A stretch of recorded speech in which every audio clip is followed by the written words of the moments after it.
Baik, terima kasih. Pada kesempatan hari ini kita akan berdiskusi antara coach dan coach, di mana rekan saya Pak Andika memiliki kasus, yaitu dia mendapatkan teguran dari kepala sekolah yang menerima laporan dari pengawas sekolah ketika melakukan supervisi saat ia mengajar. Nah, kepala sekolah tampak keberatan ketika Pak Andika mengajar tanpa buku teks. Jadi Pak Andika mengajar dengan memanfaatkan sumber belajar lain, tetapi dia tetap mengacu pada kurikulum pengawas, mengacu pada kurikulum. Nah, pengawas tampaknya tersinggung dalam memberikan laporan tentang hal itu kepada kepala sekolah. Selamat sore Pak Made. Bisa saya minta waktunya sebentar, Pak Made? Oke, selamat sore Pak Andika. Silakan. Bagaimana nih Pak Andika? Mungkin ada yang mau disampaikan. Silakan Pak Andika. Saya ada yang mau saya ceritakan ini Pak Made. Jadi tadi saya dipanggil oleh kepala sekolah. Kepala sekolah bercerita pada saya kalau pengawas yang kemarin mensupervisi saya saat pembelajaran merasa tersinggung karena jawaban saya waktu itu ketika disupervisi, kenapa saya tidak menggunakan buku teks. Jawaban saya tetap mengacu pada kurikulum yang ada, namun menggunakan sumber belajar lain selain buku teks. Baik Pak Andika, jadi Pak Andika karena mendapatkan teguran dari kepala sekolah dari pengawas atas laporan kepala sekolah. Nah, tentu karena Bapak Andika tidak menggunakan buku teks. Nah, kira-kira hambatan apa yang menyebabkan Bapak Andika tidak menggunakan buku teks tersebut, Pak? Pastinya begini Pak Ade, jadi kalau menggunakan buku teks terkadang isi materi di buku teks tersebut kurang kontekstual, jadi membuat murid itu jadi tidak termotivasi untuk mengikuti materi pelajaran. Jadi dalam hal ini murid kurang termotivasi nih, begitu Pak Andika nih. Jadi ketika Pak Andika memberikan pembelajaran itu mungkin motivasi murid itu berkurang nih. Nah, terus apa kelebihan yang Bapak rasakan saat tidak menggunakan buku teks? Tentunya saya menjadi lebih banyak berinovasi Pak Bedi.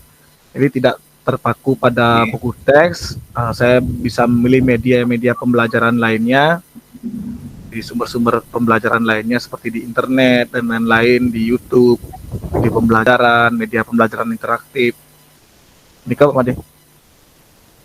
Baik, jadi berbagai macam yang Pak Andika gunakan sumber belajar ini. Nah, kalau boleh tahu Pak Andika, pada saat mengajar Bapak menggunakan sumber belajar apa? Nah, sumber belajar itulah yang saya gunakan Pak De, selain buku teks. Jadi ada sumber belajar dari Google, dari video pembelajaran di YouTube. Saya juga membuat media-media interaktif menggunakan kuisis, menggunakan Canva, jadi yang membuat minat belajar murid menjadi termotivasi. Itu tujuan saya Pak Made. Jadi tujuannya agar murid mendapatkan motivasi agar bersemangat lah, seperti ini Pak Andika.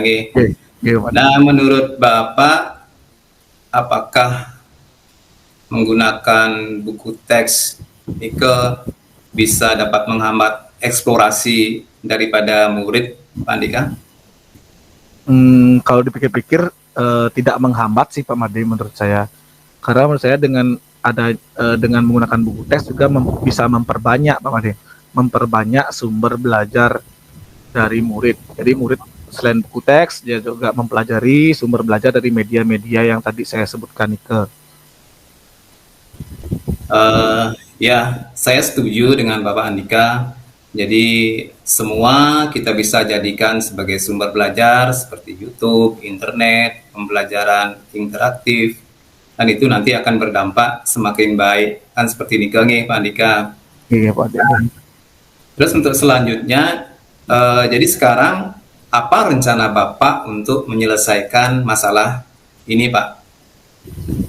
Mungkin rencana saya selanjutnya itu saya akan menghadap kepada Bapak Kepala Sekolah untuk meminta maaf terkait laporan dari pengawas tersebut. Jika memungkinkan, saya juga akan meminta maaf kepada Bapak pengawasnya langsung dan menjelaskan kepada beliau bahwa walaupun saya menggunakan banyak media pembelajaran yang lain, tapi saya harus tetap juga menggunakan buku teks sebagai salah satu sumber belajar dari murid. Jadi saya bisa juga menggunakan hal tersebut dalam proses pembelajaran diferensiasi, khususnya diferensiasi konten. Ya, konten ada konten yang sumber belajarnya dari buku teks, ada konten yang sumber belajarnya dari video, YouTube dan lain sebagainya. Ya baik Pak Andika, jadi Bapak nanti punya keinginan seperti ini Nah, pertanyaan yang dari tiang, apa yang akan Bapak sampaikan nanti Pak Andika ketika Bapak akan menghadap ke Bapak pengawas seperti ini? Ya seperti ini Pak Made. Jadi saya akan di depan pengawas akan menjelaskan secara rinci bahwa pandangan saya kemarin bahwa tidak harus menggunakan buku teks itu kurang tepat. Jadi buku teks itu bukan penghambat. Buku teks itu adalah salah satu sumber belajar bagi murid. Dengan semakin lengkap sumber belajar murid, jadi semakin murid itu banyak pilihan dalam memilih cara belajarnya. Dan juga saya juga akan sudah mulailah menerapkan pembelajaran dengan diferensiasi konten. Seperti itu, Pak Made. Oke, bagus sekali Niki Pak Andika. Jadi apa yang Bapak pakai tadi ada pembelajaran berdiferensiasi.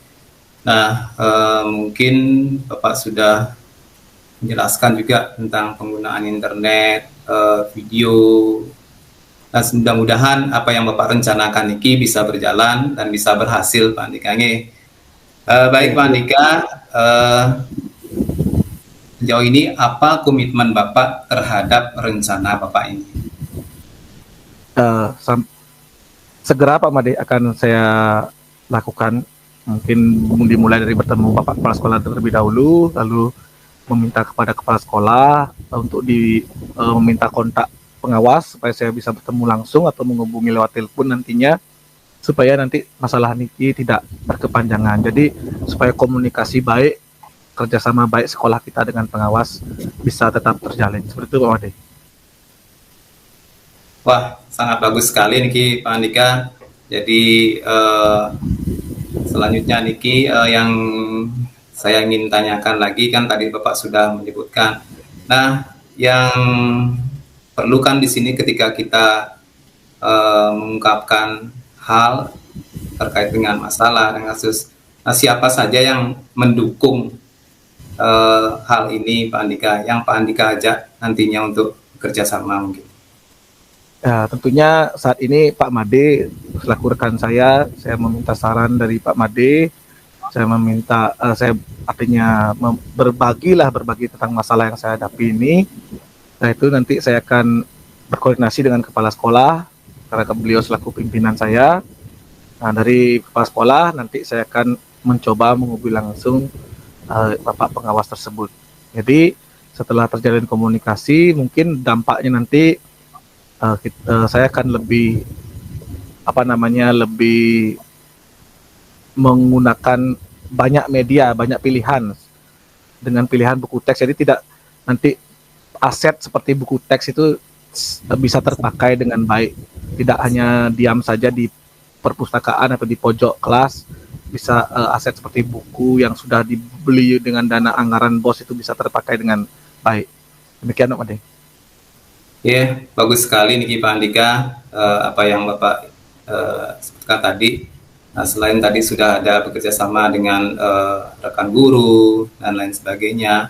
Nah, untuk selanjutnya kapan yang akan Pak Andika laksanakan ini dalam waktu dekat mungkin, atau seminggu atau 2 hari lagi mungkin ke Pak Andika? Saat ini juga Pak Made, Astumkara saat ini juga saya akan kebetulan Bapak Kepala Sekolah juga tidak ada acara kemana, saya akan menghadap beliau saat ini juga. Iya.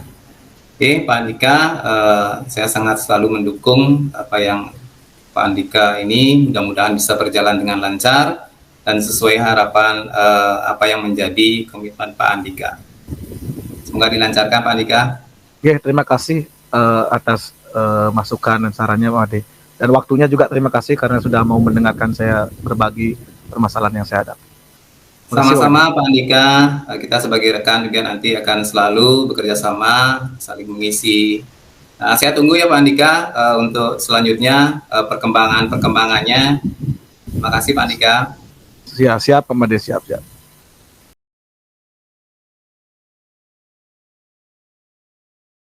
Jadi dapat saya refleksikan apa yang sudah menjadi pembicaraan kita pada kesempatan ini. Untuk ini mungkin refleksinya saya bagaimana Pak Andika sudah mengungkapkan permasalahan dan sudah mendapatkan jawaban dari apa yang menjadi motivasi Bapak ingin mewujudkan dengan pembelajaran Bapak dari awal tidak menggunakan buku teks. Nah, terus dalam hal berdialog ini mungkin kita sama-sama masih belajar nih, Bapak. Mungkin refleksi saya seperti ini, Mantan. Terima kasih Pak Andika. Terima kasih Pak Ade. Selanjutnya refleksi diri saya sebagai coach tadi. Ini saya sebagai coach merasa pertama-tama merasa nyaman dulu karena saya sudah merasa dekat dengan Pak Made, akrab. Jadi saya maulah terus terang berbagi permasalahan yang saya hadapi dengan Pak Made. Dan kalimat-kalimat Pak Made selaku coach juga tadi sudah menuntun saya untuk berpikir, merefleksi diri, berpikir tentang tidak selalu hal yang disarankan oleh orang lain itu menghambat atau negatif. Pasti ada nih sisi positifnya, dan sisi positif itu bisa dikembangkan menjadi sebuah inovasi yang baru bagi diri saya. Seperti itu mungkin Pak Made, hasil refleksi saya sebagai coach.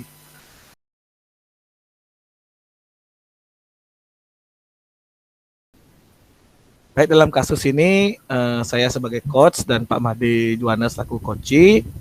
Ya, di sini Pak Juwana memiliki permasalahan, yaitu ada seorang anak bernama Dania, itu kelas di kelompok B1, umurnya 6 tahun, dia memiliki masalah tantrum. Dania bisa dikategorikan sebagai tantrum, terlihat dari perilakunya saat marah-marah, teriak-teriak, menangis, dan terkadang menggigit tangannya sendiri. Kita mulai Pak Made. Ya. Selamat sore Pak Andika. Selamat sore Pak Made. Ya, mohon maaf Pak Andika, saya mau minta waktu Pak Andika sebentar karena ada hal yang saya ingin ceritakan Pak terkait masalah salah satu anak didik saya Pak. Oh ya. Bagaimana Pak Ade? Ada permasalahan apa tentang anak didiknya? Begini Pak Andika. Jadi sebelumnya saya mengucapkan terima kasih Pak Andika. Masalah ini kebetulan terjadi dari salah satu murid kami yang dimana dia memiliki kecenderungan tantrum. Saat ini berada di kelompok B1 yang usianya 6 tahun. Nah, jadi anak ini kenapa bisa dikatakan tantrum? Mungkin beberapa cirinya, dia emosinya yang meledak-ledak, berteriak, dan bahkan sampai menggigit dirinya sendiri, Pak Andika. Oh demikian ya, berarti anak yang bernama Dania ini kelompok B1 ini dia mengalami tantrum dengan ciri-ciri suka teriak, menggigit tangannya sendiri, ya itu ya Pak Jono ya? Iya Pak, seperti ini kan Pak Andika, jadi dia emosinya agak ini meledak-ledak sekali. Nah ingin yang ini Pak Andika, jadi bagaimana nanti saya mengatasinya Niki, nanti perlu saya akan bicarakan nanti Niki. Ya baik Pak Jono. Begitu ya Pak, kira-kira keadaannya. Bagaimana kalau kira-kira Pak Juwana tahu nggak situasi apa yang menyebabkan dia tantrumnya muncul di kelas? Jadi ketika tantrumnya muncul, yang pertama yang pasti Pak Andika saat emosinya mungkin tidak bisa dikendalikan atau tidak bisa dikontrol, eh, terus apa namanya dia sedikit apa geregetan yang berlebihan nih ke Pak Andika. Jadi munculnya ini Ya. ketika saya bisa lihat di saat dia bermain Lego. Nah itu saya bisa lihat saat dia bermain Lego, dia lagi asik bermain, jadi menyusun robot bersama teman-temannya yang asik juga bermain. Jadi temannya yang di satu sisi juga bermain dengan permainan yang lain, dengan luspat ataupun media plastisin dan lain sebagainya. Nah, tiba-tiba datanglah anak salah satu temannya yang kebetulan mau ikut bermain di sana Pak Andika. Jadi anak ini berjalan melewati sidanya tersebut, melewati sampai menyenggol apa yang sudah disusun bentuk robot-robot itu dari Lego. Nah, seketika itu juga sidanya ini berteriak. Jadi dia berteriak dengan sangat keras sekali sampai dia marah, saking marahnya dia berdiri, dia menghampiri temannya itu sampai menggenggam dengan seperti mencakar seperti ini ke. Nah, jadi itulah yang bisa saya lihat ketika tantrum sidanya ini muncul Pak Andika, ketika dia merasa terusik atau merasa terganggu pada saat melakukan kegiatan main bersama teman-temannya. Jadi pas ketika itu berada di dalam kelas. Ya. Begitu ya Pak Jono ya. Jadi Pak Jono sudah mengetahui dengan lengkap ciri-ciri dari anak tantrum dan juga saya yakin apa namanya Pak apakah si Dania ini hanya sekarang mengalami tantrum seperti itu atau pernah sebelumnya seperti itu Pak Jono? Kalau sidanya ini Pak, memang bukan sekarang saja dia mengalami tantrum ini. Jadi sebelum-sebelumnya itu dia juga sudah pernah mengalami di awal masuk kita yang namanya kan tetap mengadakan tes awal, artinya kesiapan belajar anak itu. Jadi kita sudah melihat di sana di awal memang tidak kelihatan Pak Andika karena dia dari kalau kita mengajak ngomong, dia ngomongnya sangat bagus sekali, berbicaranya sangat bagus sekali. Bahkan terkadang dia bisa memberikan solusi. Nah, di awal munculnya tantrum itu ketika dia merasa ada permasalahan dengan orang tuanya. Nah, orang tuanya mengantar waktu itu sampai di depan kelas, di depan tangga, tiba-tiba mungkin apa keinginannya dari sidanya ini tidak terpenuhi, dia seketika dia bilang, "Mama jelek, kamu bukan mamaku," sambil dia menerkam atau menghardik mamanya tersebut. Nah, itu yang di awal saya mengetahui Pak Andika. Nah, di saat itu pun saya bersama guru, artinya wah ada apa ya anak ini. Nah, jadi itu yang saya bisa lihat Pak Andika ketika saya merespon anak ini di awal pertama masuk sekolah. Ya, ya. Baik, berarti bukan hanya sekarang saja Pak Jono ya, berarti sebelumnya juga Bukan sudah di Pak pernah ya. Andika ya.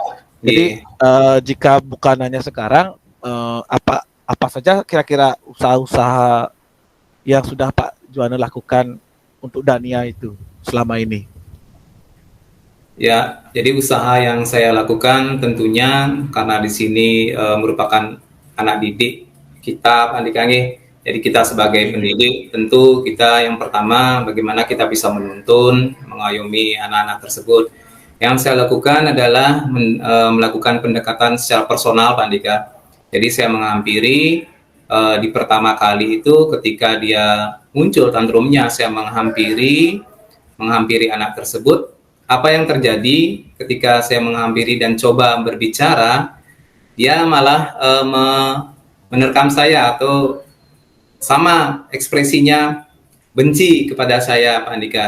Jadi itu yang di awal saya lakukan. Terus selanjutnya Yang kedua, saya mencoba lagi, tetap saya menggunakan dengan pendekatan personal kepada anak ini, namun saya tambahkan dengan mengajak berdialog yang lebih lebih mengarahkan ke hal-hal lain seperti apa yang dia sukai dengan mainannya, bagaimana apakah di rumahnya punya mainan seperti ini. Nah, terus setelah ada perbicaraan seperti itu sudah sedikit mereda, walaupun tidak semua. Saya ajak sidanya ini ke ruang kepala sekolah, Pak Andika. Jadi saya pindahkan dia karena sebagai antisipasi terhadap murid yang lain, untuk siswa yang lain. Nanti saya takutnya nanti teman-temannya atau murid yang lain itu menjadi trauma, karena ada sampai sekarang pun ketika adanya sekolah, murid saya itu mencari saya, Pak Guru, danya sekolah nggak apa-apa ya, gitu. Nah, seperti ini ke. Nah, kita lanjut lagi setelah tahap itu, saya ajak ke kantor, saya ajak bercerita, akhirnya dia mau mereda. Jadi itu yang saya lakukan, saya memisahkan sidanya, saya mengajak mengarahkan pembicaraan dengan hal-hal yang membuat dia senang. Begitu juga tidak lepas juga saya membawa permainan yang dia sukai, mungkin Lego, saya bawa ke ruang kepala sekolah dan di sana dia mau mereda. Dan setelah itu dia bisa kembali lagi ke kelasnya, Pak Andika. Saya sangat setuju sekali dengan usaha-usaha yang sudah Pak Jono lakukan, sudah bagus sekali. Saya setuju sekali bahwa pendekatan personal itu jauh lebih baik dalam hal kita menuntun murid-murid yang inklusif ini, yang memiliki kebutuhan khusus ya, bisa kita katakan seperti itu. Jadi pendekatan personal yang Pak Jono lakukan tadi dengan memberikan dia keinklusivitasnya dia di ruang kepala sekolah dengan memberikan dia mainan, saya sangat setuju sekali.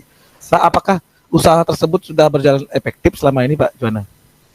Jadi selama ini usaha saya yang saya lakukan ini cukup efektif, Pak Andika, karena kembali lagi ketika kita bisa membilang ini cukup efektif, tergantung juga nanti sejauh mana tingkat emosi yang dialami oleh si danya tersebut. Karena kita juga terkadang bisa bisa tidak mengetahui seutuhnya, Pak Andika, kapan emosinya. Tapi usaha yang saya lakukan ini ya sampai sekarang ini ya cukup efektif. Ya. Oke. Kira-kira apa rencana Pak Juwana selanjutnya ini untuk si Dania ini? Jadi rencana saya akan tetap yang pertama, Pak Andika, seperti yang saya kemukakan tadi, saya akan tetap melakukan pendekatan secara personal. Jadi mengajak danya ini bagaimana dia merasa senang dulu. Jadi bagaimana saya bisa meredam emosinya dengan berdialog, bercerita, agar apa yang dia rasakan dari awalnya dia emosi, ya paling tidak sedikitnya dia bisa meredakan emosinya. Nah, Nika yang lakukan. Nah, selain Nika juga yang mempunyai Nika memisahkan dia tetap dari ruang kelas ketika dan saat dia melakukan emosinya itu timbul. Dan juga saya tetap menginformasikan ini ke Pak Andika pada orang tuanya. Kenapa? Karena sangat penting sekali jika orang tua mengetahui apa yang ada dalam diri anaknya, bagaimana dia berperilaku di sekolah, karena terkadang orang tua juga bisa tetap mempertahankan komitmennya juga bahwa anak saya tidak seperti itu di rumah. Seperti ini, Pak Andika. Jadi Pak Juwana juga sudah ada rencana melibatkan orang tua nih. Jadi mudah-mudahan rencana Pak Juwana ini berjalan sesuai rencana, berjalan lancar. Dan bagaimana komitmen Pak Juwana terhadap rencana tersebut? Jadi dalam komitmen yang seperti yang bilang tadi, Pak Andika, tetap bahwa saya harus tetap melakukan pendekatan personal. Jadi ini tetap komitmen tiangi. Nah ini juga saya akan lakukan dengan segera, Pak Andika. Jadi mungkin butuh waktu yang tidak akan terlalu banyak karena saat saya melakukan seperti ini punya komitmen bagaimana saya harus melakukan, tentu saya harus melibatkan juga orang tua dan guru-guru yang ada, gitu, Pak. Oke. Ya, bagus Pak Juwana, karena tadi sudah Pak Juwana sudah dalam komitmen tersebut, Pak Juwana sudah sebutkan akan segera melaksanakan dan sudah akan melibatkan orang tua juga, melibatkan rekan-rekan guru juga di sana. Jadi saya yakin apa rencana yang sudah Pak Juwana buat pasti berjalan dengan lancar dan si Dania bisa belajar dengan nyaman di sekolah. Demikian Pak Juwana, semoga lancar dengan rencananya. Baik, terima kasih Pak Andika. Saya sudah menyita waktu Bapak. Jadi untuk mendengarkan apa yang saya kemukakan tadi, jadi mudah-mudahan kita bisa selalu bisa bekerja sama. Mudah-mudahan apa yang saya harapkan bisa berjalan sesuai dengan harapan dan bisa berjalan lancar, Pak Andika. Yes, Tungkara Pak Made Juwana. Mudah-mudahan lancar dan tidak apa. Itulah tugasnya saya sebagai rekan untuk bisa berbagi lah, saling berbagi terhadap permasalahan yang Pak Made Juwana temukan dalam pembelajaran. Oke, terima kasih Pak Andika.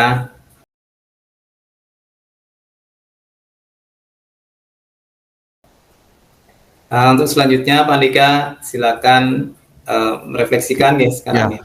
Oke, yang merefleksikan diri dulu sebagai pengalaman saya tadi sebagai coach dalam kasusnya Pak Made Juwana. Jadi tentunya masih seperti refleksi-refleksi saya sebelumnya. Jadi pengalaman sebagai coach walaupun kita sudah praktik skenario, tentu kesadaran diri dan manajemen diri itu, terutama di manajemen diri, bagian kita dalam membuat pertanyaan-pertanyaan itu harus mengontrol supaya tidak berasumsi dan memberi solusi.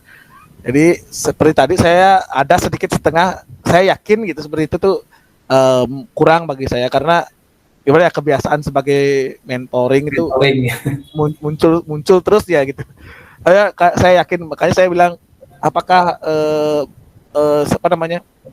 si Dania ini sebelumnya pernah tantrum apa cuman sekarang saja? Harusnya pertanyaannya cukup segitu aja. Jangan isi di kata saya yakin di awal tuh. Seperti itu seharusnya tadi.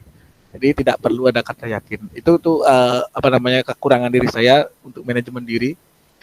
Mudah-mudahan akan lebih bisalah diperhalus lagi dengan sering-sering kali latihan. Dan juga membuat kaitan lah dari kata kunci setiap jawaban dari Pak Made tadi.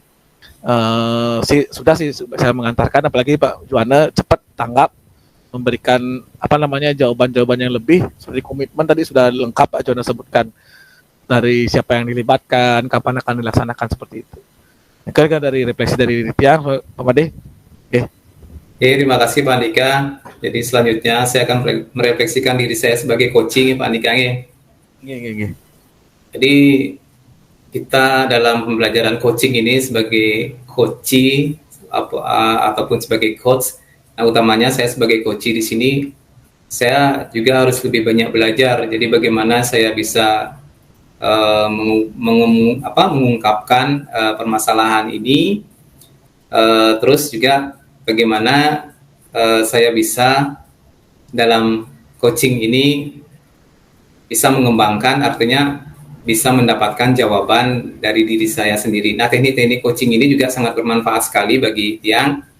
Jadi sama kita nanti ke depannya, karena memang ini belum terbiasa dengan melalui teknik Tirta ini, jadi Astungkaro semoga kita bisa nanti untuk memperlancar lah dengan sering-seringnya kita latihan sebagai coach ataupun coaching.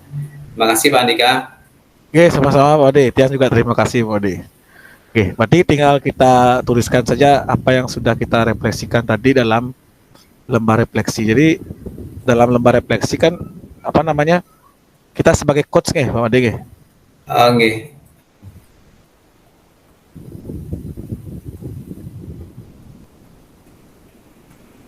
Oke, berarti kita tinggal nulis di Microsoft Word nih Pak Ode di